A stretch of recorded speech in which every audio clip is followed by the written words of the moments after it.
마켓 주민 주간 전망 전략 세우는 시간입니다. 유진투자증권 서울 WM센터 김영재 이사님 모셨습니다. 어서 오십시오. 네, 안녕하십니까. 지난주는 진짜 뭐 굵직한 뉴스들이 엄청 많고 뉴스로만 보면 네. 굉장히 부정적인 뉴스가 많았는데 지난주 잠깐 먼저 돌아보면 나름 선방한 거 아니에요, 지난주는요? 그렇습니다. 뭐 사실 지난주 이벤트가 사실 고점을 뭐 확인하는 물가 고점을 확인하든지 아니면은 뭐 그래도 물가 고점은 지났을 것으로 예상되는 그런 이벤트였기 때문에 중국 성장률이 안 좋게 나왔죠. 네. 우리 한국은행 금리 50bp 네. 올렸죠. 뭐. 그렇지만 뭐 꾸준히 반등 시도 예상했었는데 그나마 좀 선방했다라고 볼 수 있고 이번 주에도 저는 지난주 이벤트 결과 그리고 이번 주에 다가올 이벤트 등을 좀 종합해서 본다면 약간 문제가 될 수 있는 건 유로존에서의 돌발 악재, 요건 좀 문제가 될 수 있는데 이런 것만 나오지 않는다면 이번 주도 반등 시도가 나타날 것으로 일단 보고 있습니다. 일단 반등 시도 나타날 것으로 기대하는 이유는 지금 지난주에 그 CPI에서 사실 좀 예상보다 높은 수치가 발표되면서 7월 FOMC에서의 그런 울트라 스텝 1%포인트 올리는 그런 확률이 확 높아졌다가 80% 이상 높아졌다가 이제 주말 지나면서 이제 기대 인플레이션도 하락하고 이런 거를 바탕으로 해서 다시 이제 자이언트 스텝으로 뭐 거의 70% 이상 오를 것으로 지금 보고 있기 때문에 여기서 크게 변화가 나오지 않을 것 같다. 그러면 결국 연준에서의 어떤 금리 인상률이 우리 예상대로 나올 수 있기 때문에 이런 건 좀 안도감이 될 수 있다고 보여지고요.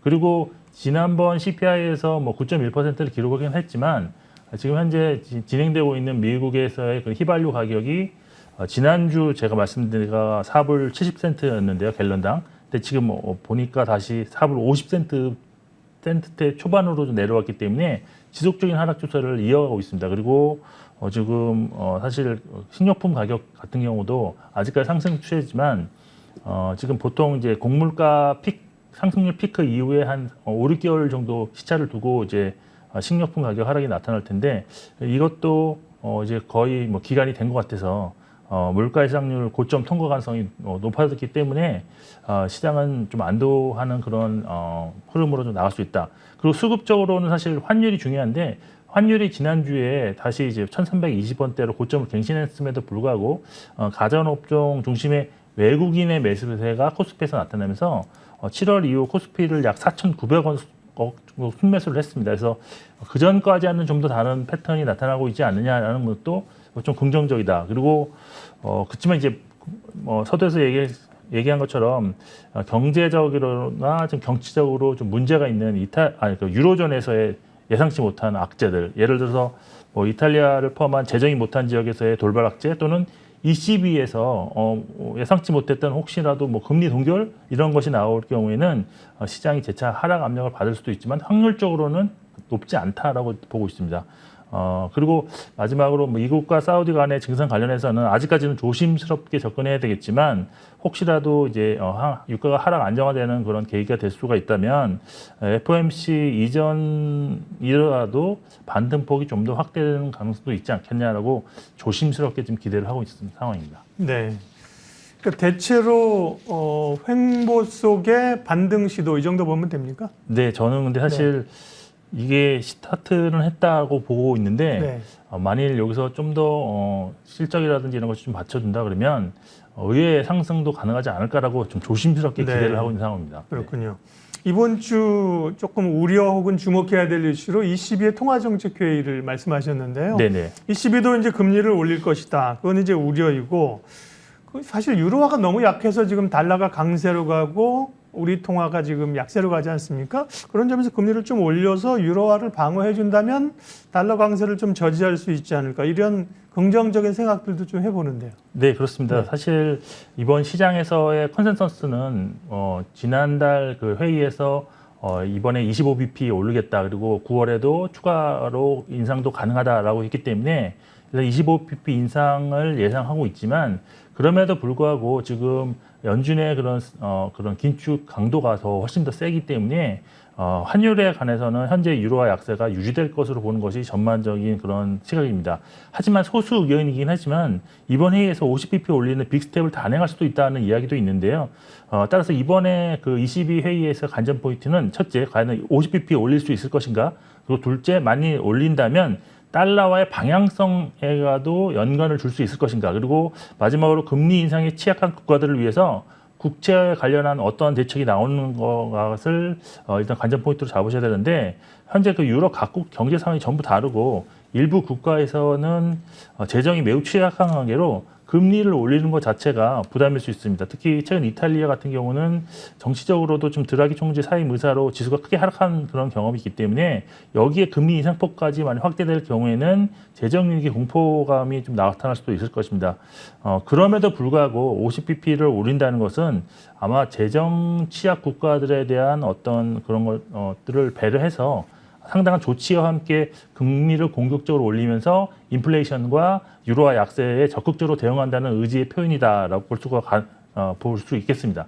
그런데 문제는 이러한 공격적인 행보가 나왔는데도 불구하고 시장에서는 이것이 오히려 유로존 경기 침체로 이어질 수 있다는 그런 것으로 해석할 경우에는 회의 결과를 놓고 해석이 좀 다를 수도 있는 상황입니다. 그래서 지금 영향에 대해서 어떤 예단하기보다는 사후 관찰하시면서 대응하는 것이 합리적 선택으로 보고 있는데 일단 화요일 유럽 물가가 이제 발표가 됩니다. 그래서 8.6% 상승 예상인데 여기서 만약 9%가 넘는다면 아마 그 유로 중앙은행에서의 빅스텝 확률이 높아지게 될 것으로 보여서 일단 선행 지표로서 화요일 저녁에 나오는 유럽 물가 발표 좀 주목하실 필요가 있을 것 같습니다. 네, 그러니까 기존 예측은 ECB도 유로존도 25bp 인상인데 물가나 우려가 있어서 50bp로 빅스텝으로 갈 가능성도 있다. 네, 근데 아주 소수 의견이라는 점도 참고하실 필요가 있습니다. 그건 소수 의견이고요. 환율 얘기하겠습니다. 지금 환율은 1,317원입니다. 오늘은 8원 가량 떨어지고 있는데요. 네, 뭐 원화가 너무 상승, 약세로 가서 이게 시장 부담 요인이거든요. 이번 주에 옐런 재무장관이 방한합니다. 통화 스와프 기대감이 있던데요. 환율은 어떻게 보세요? 네, 일단 통화 스와프만 놓고 본다면 지금 시장에서 뭐 컨센서스는 뭐 성사가능 거의 없다라고 보고 있는데 일단 통화 스와프 자체가 중앙은행 간의 그런 결정 사항이고요. 여기에 재무장관이 방문한다고 해서 공식적인 논제로는 부적합하지 않겠느냐. 물론 비공식적으로도 논의는 되겠지만 원론 수준에 그칠 가능성이 있다. 특히 그 현재 달러 강세가 우리나라의 문제뿐만이 아니라 국가 간의 형평성도 이런 고려를 해야 되는 그런 만큼 미국 입장에서 한국만 통화 스와프를 단독으로 체결하지는 않을 것으로 일단 볼 수 있겠고요. 과거에도 보통은 이제 신흥국 뭐 전체 뭐 일부 국가를 좀 통틀어서 좀 그런 통화 스와프를 체결했기 때문에 기대 자체를 안 하는 것이 좋지 않나라고 보고 있습니다.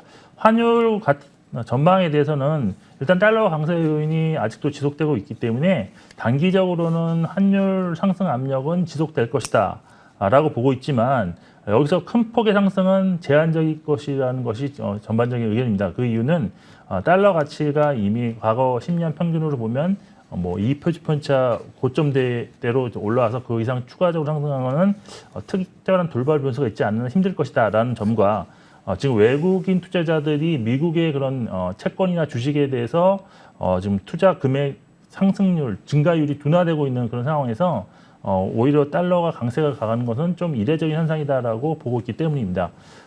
그렇지만 아직은 그 미국이 달러와 강세를 좀 용인함으로 인해서 인플레이션을 잡으려는 그런 노력을 좀 많이 하고 있는데 아무래도 뭐 수입 물가 하락 유도할 수 있고 달러 강세는 또 이제 원자재 가격의 하락을 유력할 수 있기 때문에 이러한 것이 아직은 좀 성공적으로 좀 나타나지 않았느냐.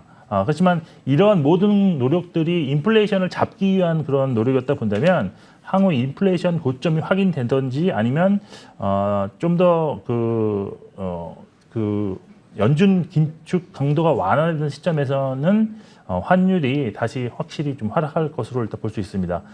그리고 지금 달러 강세 요인 중 하나인 유로존 경제 위기와 관련해서는 좀 극적인 계기가 좀 있어야 되지 않겠느냐라고 판단하고 있는데 기대하는 거지만 뭐 예를 들어서 전쟁 휴전이 된다든지 아니면 러시아 경제 제재와 제재가 좀 완화되면서 유가가 좀 하락하는 상황이 올 경우에는 달러 강세가 좀 주춤해질 수도 있다라고 보고 있습니다. 예.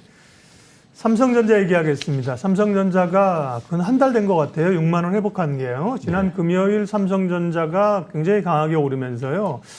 오늘은 삼성전자 하이닉스도 10만 원대 회복했는데 TSMC의 호실적이라는 얘기가 단초가 뉴스가 됐었는데요. 반도체 악화된 투자심리, 반도체 투자심리의 회복, 삼성전자, 하이닉스의 추가 상승 가능성은 어느 정도 보세요, 이사님? 네, 뭐 현재 이 현재 시점에서만 본다 그러면 참 조심스럽게 전망을 해야 될 것 같은데요. 일단 삼성전자가 하락한 원인 중에서 이제 실적 관련해서 이제 업황과 관련해서는 이미 좀 현주가에 좀 많이 반영되지 않았느냐. 사실 업황은 지금 사실 스마트폰하고 그 PC의 그 세트 구매가 급격히 줄어들면서 고객들이 이제 하반기 재고가 증가함에 따라서 디램 가격이 하락 우려감이 있었는데 이런 면은 이제 계속 꾸준하게 발표되었긴 거기 때문에 주가에 많이 반영되었고 아무래도 PER이 이렇게 낮은 식으로 유지된다는 것은 결국 그런 주가 하락에 많이 영향을 줬다라고 볼 수밖에 없습니다. 근데 사실 그렇다면 앞으로 반등이 나오기 위해서는 업황보다는 외국인의 그런 수급 상황이 좀 더 이게 순매수가 지속되느냐에 따라서 좀 이런 것이 확인된다면 전반적인 투자 심리 호전이 되고 그리고